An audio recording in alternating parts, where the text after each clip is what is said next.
nuestros programas van a ir siendo cada vez más complejos, con lo cual va siendo el momento de que sepamos cómo guardar eso que hemos estado haciendo y cómo recuperarlo posteriormente. Vamos a ver un par de formas distintas de guardar y de cargar nuestros programas. Para una primera forma, la que yo creo que sería más natural, vamos a usar el emulador CPCC. La idea está en que yo podía introducir imágenes de disco, o si estoy en un equipo físico, introducir un disco real. Vamos, por ejemplo, a introducir el disco que ya teníamos, el de Electrofreddy.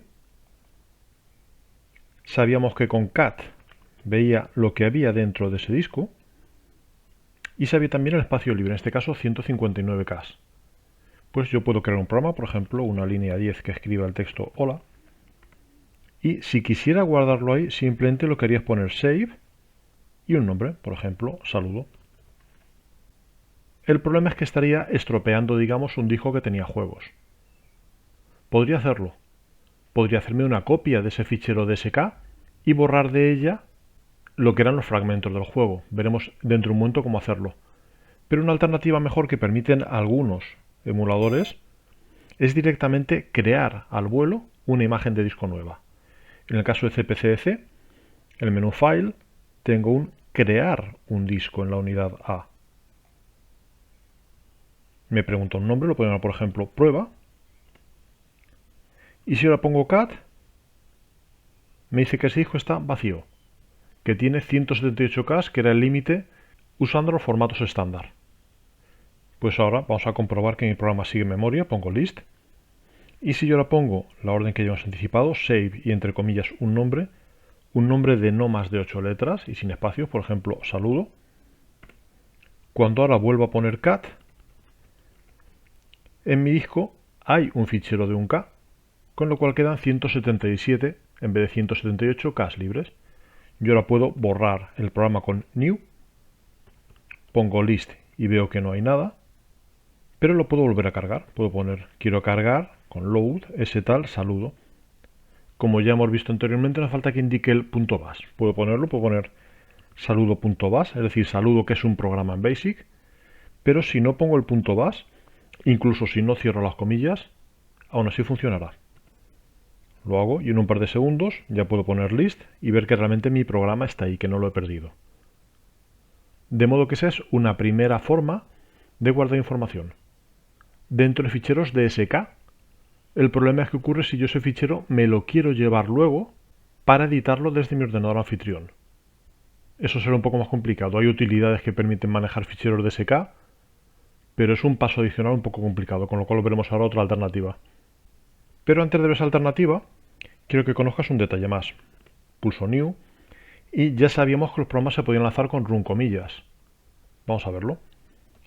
No tengo mi programa en memoria, yo pongo list, pongo cat para comprobar lo que hay en el disco y aparece mi saludo. Pues si yo pongo run comillas saludo, automáticamente cargará ese programa como si yo lo hubiera cargado con la orden load, y lo lanzará como si yo hubiera tecleado run a continuación. Vamos a probarlo. Pongo run comillas saludo y aparece ese hola, que corresponde a esta línea 10 con su print hola. De hecho, si ahora pongo list, veré que realmente se ha cargado y se ha ejecutado. Podía guardar un programa como protegido de forma que ese list no me dejaría ver nada a continuación, pero son detalles un poco más avanzados que por ahora no me preocupan. Me interesa que veas la idea esa de que yo podría guardar y cargar en una imagen de disco, sea haciendo una copia de un disco ya existente y borrando lo que sobraba, o sea creando, si el emulador lo permite, una nueva imagen de disco. ¿Qué haría si quiero borrar? Pues vamos a comprobarlo. Si pongo cat, eso es lo que hay en mi disco, pues había una serie de órdenes que no eran órdenes del lenguaje BASIC original de los Amstrad, sino órdenes extendidas, en este caso pertenecientes a lo que era el sistema operativo de disco, al AMS2. Pues esas órdenes extendidas se precedían con la barra vertical que aparece a la derecha de la P. Por ejemplo, la primera de esas órdenes, la más habitual en nuestro caso, la orden de borrar algo del disco, era la orden ERA, abreviatura de erase, iréis, borrar. Pues yo lo que haría es poner quiero borrar y después una coma y entre comillas lo que quiero borrar, en este caso saludo.bas. Yo hago eso, me dice que de acuerdo y si vuelvo a poner cat, veré que ha desaparecido ese fichero de mi disco y vuelvo a tener los 178K disponibles. Como curiosidad, el programa sigue estando en memoria RAM, con lo cual yo podría volverlo a guardar. Es decir, ahora quiero guardarlo con el nombre saludo 2. Vuelvo a poner cat y volvería a estar ahí. Había alguna orden más avanzada de este estilo, por ejemplo, una orden para renombrar, pero nuevamente son detalles un poco más avanzados que por ahora no me interesan. Me interesa que sepas guardar, que sepas recuperar y en caso de necesidad que sepas borrar un fichero. Y vamos al caso 2. ¿Qué ocurre si yo lo que quiero es poder acceder a esos ficheros desde el ordenador anfitrión? Nuevamente depende o bien del emulador o bien de que yo use herramientas externas que sean capaces de extraer cosas de esos ficheros DSK. Vamos a ver la que yo creo que es la alternativa más sencilla, que es a través del emulador WinApe. Salgo de este.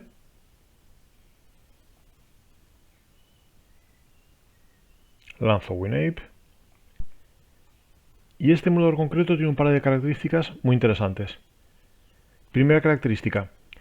Puedo decir dónde quiero que vayan las cosas que yo mande a impresora. De modo que yo puedo teclear un programa y decirle imprímemelo, pero eso que en vez de ir a papel, como iría en un ordenador Amstrad original, vaya a un fichero en mi sistema de ficheros anfitrión. Es decir, en el ordenador desde el que estoy usando el emulador. De modo que yo tendría ese fichero accesible para hacer una copia de seguridad, para analizarlo, para lo que quisiera. Vamos a probarlo. Yo pongo 10 print hola, al igual que antes, y en las opciones voy a settings, en el apartado de otras, tengo el cómo quiero que se comporte la impresora. El comportamiento por defecto es disabled. Lo que yo mande a impresora no va a aparecer en ningún sitio, se va a perder. Lo más común para mi gusto es decir que quiero que se mande un fichero y a ese fichero le doy el nombre que yo quiera. Yo lo he llamado printer.txt, por eso que va a ser un fichero de texto. Puedes llamarlo tú con la forma que prefieras. Le digo que OK. Y si ahora pongo list, veo el listado en pantalla, pero en Amstrad las cosas se podían mandar a otros sitios, por ejemplo en este caso a la impresora, usando una almohadilla y un número para indicar quiero que vaya a este número de canal. Vamos a hacerlo. Si yo digo list y lo mando al canal con la almohadilla que la tienes en mayúsculas 3, número 8, ese canal número 8 es el asociado a la impresora. Si yo he dicho que la impresora quiero que se redirija a un fichero y pongo esta orden, no obtengo ningún mensaje de error, obtengo simplemente un ready, un lo he podido hacer. Y si yo ahora de mi sistema operativo miro ese fichero printer.txt, veré que aparece ese programa que yo he creado. De hecho, vamos a hacer una prueba más. Voy a cambiarlo ahora, voy a editar la línea 10. Voy a poner en vez de hola, hola y adiós. Vuelvo a hacer que me lo liste hacia el canal número 8. Y vamos a comprobar quién es el fichero printer.txt. Este no es fichero printer.txt y verás que tiene la línea de 10 print hola, que es la primera que mando a la impresora, y la línea 10 print hola y adiós, que es la segunda que mando a la impresora. Es decir, todo lo que manda la impresora se va acumulando al final de ese fichero. Si yo quiero un solo programa, lo vuelco con lista almohadilla 8, lo saco a otro sitio y ya puedo vaciar ese fichero tranquilamente, o bien, si lo prefiero, dejar que siga añadiendo a continuación. Caso contrario, ¿qué ocurre si yo quiero crear un programa desde un ordenador más moderno para luego introducirlo en mi Amstrad? Pues vamos a hacerlo también desde WinApe. En este caso usaría un editor de textos, por ejemplo Notepad++ o Geany o cualquiera así. Aquí tengo mi editor Notepad++ o Notepad++, y voy a preparar un programa que sea pues 10 print y entre comillas hola. Desde aquí puedo duplicar esa línea con control D, poner aquí adiós. Recuerda, no debes poner acentos porque el Amstrad CPC no nos permitiría. Puedo entre medias subiendo escribir una línea 15 que sea otro print que escriba i. Puedo escribir sea aquí arriba o sea incluso aquí abajo una orden 5 que sea CLS. Es decir, voy confeccionando el programa con la ayuda de un editor más moderno en un equipo más moderno. Y una vez que lo tengo listo, simplemente selecciono, pulso control C para copiar y me vuelvo a mi WinApe. Y WinApe, vamos a borrar la pantalla, y quizás algún otro emulador reciente, tiene el menú file cosas como un pegar. Si digo que pegar, eso que yo había copiado lo irá escribiendo por mí. Si ahora pongo list, veré que está mi programa y que la línea 5, como es de esperar, numéricamente se ha colocado la primera de todas. De forma parecida tengo en este caso en el WinApe también un autotype. Y el autotype lo que ocurre es que yo escribo aquí lo que yo quiera. Por ejemplo, ese programa anterior seguido de una línea 6 que sea varios guiones o lo que yo quisiera. Y cuando le digo OK, va a escribir todo eso por mí. Es básicamente lo mismo que un copiar y pegar, solo que en vez de copiar lo tecleo aquí primero. Digo que OK.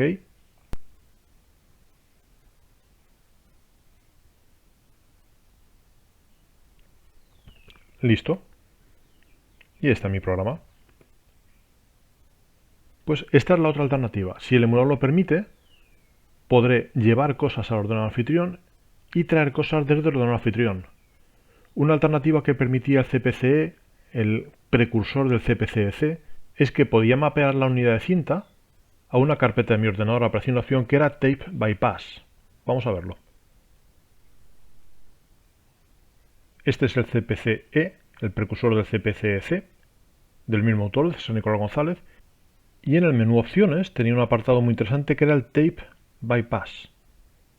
Eso lo que hacía es que las órdenes que yo mandara supuestamente a cinta realmente no esperaban una cinta física, ni siquiera un fichero que imitara una cinta, sino que yo ponía barra tape, la barra ya sabes a la derecha de la P, y que sirve para ciertas órdenes extendidas que incluyó, en este caso el sistema operativo de disco, en otros casos ciertas ROMs adicionales.